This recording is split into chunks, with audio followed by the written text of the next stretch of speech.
Right now, you have 47 apps on your phone, a streaming service with 10,000 things to watch, a podcast for every topic that has ever existed, and somehow you still get bored.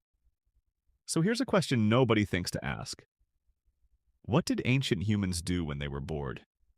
Not medieval humans, not ancient Romans, not even ancient Egyptians. We're going back further than that.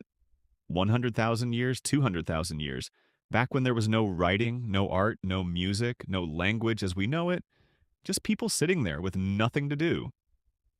The answer changes everything we think we know about creativity, religion, and why your brain works the way it does. But first, did boredom even exist back then? This is actually a serious scientific debate. For a long time, researchers assumed our earliest ancestors were too busy surviving to get bored.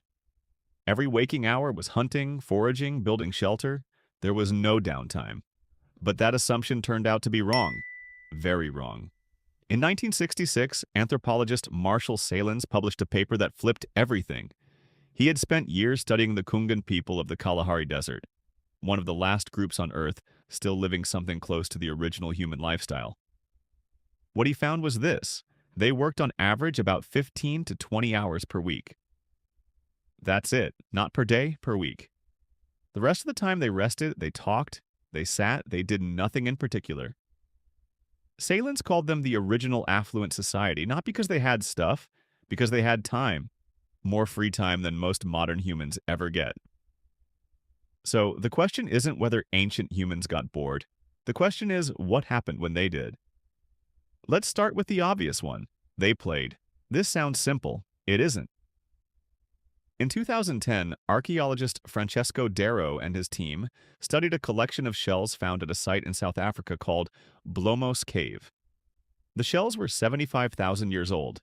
They had holes drilled through them, and they were coated in red ochre. These weren't tools. They weren't weapons. They weren't food. They were beads. Someone had sat down 75,000 years ago with nothing better to do and made themselves jewelry. That's the oldest known art object in human history, and it started with boredom. But here's what's really interesting.